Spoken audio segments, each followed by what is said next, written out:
खड़े हैं। भाई दूसरों को देख के हंसने को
सदैव के स्वागत की प्रक्रिया के लिए मैं इस शिविर के प्रमुख आयोजक भाई सत्यवीर जी को आह्वान कर रहा हूँ, आमंत्रित कर रहा हूँ कि वे इस प्रक्रिया को पूरा कराएं। भाई सत्यवीर सक्सेना।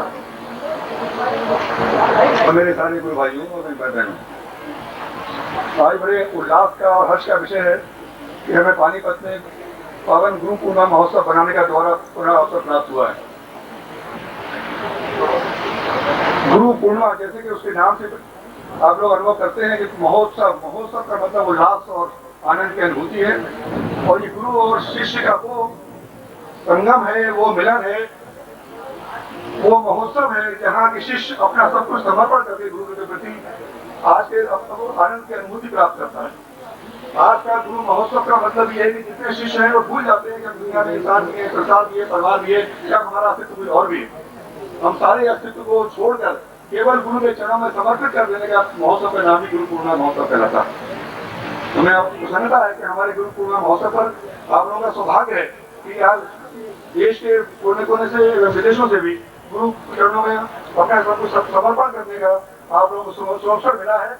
और वैसे तो गुरुदेव के पूरे हिंदुस्तान में बाहर कम से कम 8 लाख शिष्य हैं, लेकिन 8 लाख शिष्यों में से भी आप ही लोग आए हैं, आपको यह अवसर प्राप्त किया है, तो निश्चय ही आपके कर्म और शिष्यों के मुकाबले में अधिक उत्तम है और अधिक आप समीप है। जहाँ तक गुरु पूर्णिमा का संबंध है, गुरु पूर्णिमा का पर्व पानीपत मनाने के लिए काफी समय से भोपाल वाले और लखनऊ वाले में कश्मकश चल रही थी कि और गुरुदेव की ओर से एक भोपाल के लिए स्वीकृति भी लगभग निश्चित ही थी। भोपाल वालों ने काफी प्रयत्न किया था और मुझे अफसोस है कि हम उनके प्रयत्न में हम शारीक नहीं हुए और हमने उनका उल्टा प्रयत्न किया। जब गुरु पूर्णिमा महोत्सव के मनाने की बात चल रही थी तो पानीपत के जो सैकड़ों शिष्य हैं वो मेरे पास आए, बोले कि गुरुदेव से आप हमारा माध्यम बनिए और गुरुदेव से अनुरोध कीजिए कि गुरुदेव पानीपत में गुरु पूर्णिमा का महोत्सव मनाएं। तो मैंने ये अनुभव किया कि मैं तो केवल माध्यम था। उन सभी हमारे गुरु भाइयों ने, शिष्यों ने रात दिन की साधना शुरू की और रात दिन गुरु मंत्र का प्रारंभ किया और हर वो साधना प्रारंभ की कि जिससे गुरु जी को पानीपत में शिविर लगाने की स्वीकृति प्रदान करने में हमें तो ज्यादा कष्ट नहीं उठाना पड़ा। इससे ऐसा लगता है कि कहावत है कि भक्ति कुछ उनके भगवान अवश्य दर्शन देते हैं, उसकी वजह सत्य की साकार अनुभूति पानीपत में की है, जहाँ हमारे गुरु भाइयों ने रात दिन एक करके साधना की और साधना सिर्फ इस बात की थी कि गुरु पूर्णिमा का पर्व केवल पानीपत में। देश के अनेक स्थानों पर पानीपत का पर्व न होते हुए भी देश के कई स्थानों में गुरु पूर्णिमा का पर्व न होते हुए पानीपत में दोबारा रिपीट हुआ। इस बात का एक संकेत है कि गुरु की भक्तों की जीत होती है और साधना की जीत होती है, और साधना में गुरु मंत्र कितनी सच्चाई है, कितना महत्व है, कितना बल है। पानीपत की भूमि पांडवों की कर्म भूमि रही है, आप सब परिचित है इस बात से, लेकिन 3 युद्धों ने इस कर्म भूमि को आक्रांत कर दिया और द्वारा द्वापर युग की पुनरावृत्ति करने के लिए आवश्यक था कि इस तरह के शिष्य यहाँ इकट्ठे हो और गुरु जी का पदार्पण हो और गुरु जी की ओर से हमें ऐसा शक्ति मिले, हमें ऐसा शक्तिपात किया जाए हमारे ऊपर, जिससे कि हम आक्रांत हुई भूमि के लिए और पुनः द्वापर की कर्म भूमि के रूप में परिवर्तित कर दें। 3 युद्ध हुए पानीपत की भूमि को आक्रांत करने के लिए, तो 3 कैंप का होना आवश्यक है, मैं अनुभव करता हूँ। तो 3 शिविर में से एक कैंप राष्ट्रीय हो चुका था, एक कैंप ये हुआ है। तो एक कैंप गुरुदेव ने अभी तक मौखिक स्वीकृति प्रदान नहीं कर पाए हैं, लेकिन सांकेतिक स्वीकृति प्रदान कर दी कि 3 पानीपत के लिए नहीं, मेरे लिए नहीं, कि पानीपत की रणभूमि आक्रांत हुई थी मुगलों के आक्रमण से, उस भूमि को पवित्र बनाने के लिए और पुनः उसमें कर्मभूमि पर परिवर्तित करने के लिए 3रा शिविर भी आवश्यक है और 3रा शिविर लगेगा। तो उसके बाद वो कर्मभूमि जो कि मुगलों ने आक्रांत की थी वो पवित्रतम बन जाएगी और इस पानीपत के क्षेत्र से ही आध्यात्मिक उन्नति प्रारंभ होगी। पराकाष्ठा पर कोई शक्ति है, योग्यता की पराकाष्ठा पर है, सक्षमता की पराकाष्ठा पर है, ऐसी शक्ति आपके सामने विद्यमान है जो अनेक शताब्दियों के बाद अवतरित होती है। हमें सौभाग्य मिला है कि ऐसी शक्ति को अपने सामने पाकर हम अपने कर्मों को सुधार सके और अपने जीवन को आध्यात्मिक विकास की ओर ले जा सके। नगर में आए तो निश्चय ही इस नगर के प्रतिनिधि के रूप में, जो इस नगर के प्रतिनिधि हैं, हरियाणा सरकार के मंत्री हैं श्री बलबीर पाल जी शाह, वो यहाँ उपस्थित है। इस नगर के एमएलए हैं। मंत्री तो अनेक हैं, और भी मंत्री भी है, प्रधानमंत्री भी है, मुख्यमंत्री भी है। मैं उनको जिक्र नहीं कर रहा हूँ। मैंने शाह जी को आमंत्रित किया इसलिए नहीं कि वो मंत्री हैं यहाँ पे, एक तो इसलिए कि उनका पानीपत नगर के प्रतिनिधि हैं, और दूसरा इसलिए कि वो योग्यता रखते हैं।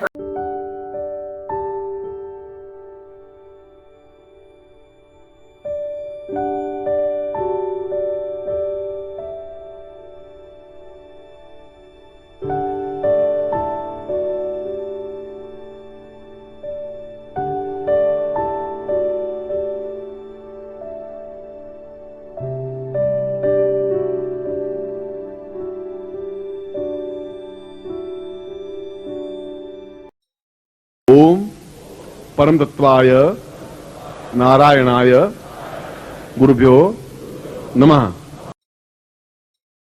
ओम ह्रीं मम प्राण देह रोम प्रतिरोम चैतन्य जाग्रय ह्रीं ओम नमः। ओम भूर्भुवः स्वः तत्सवितुर्वरेण्यं भर्गो देवस्य धीमहि धियो यो नः प्रचोदयात्। परं तत्त्वाय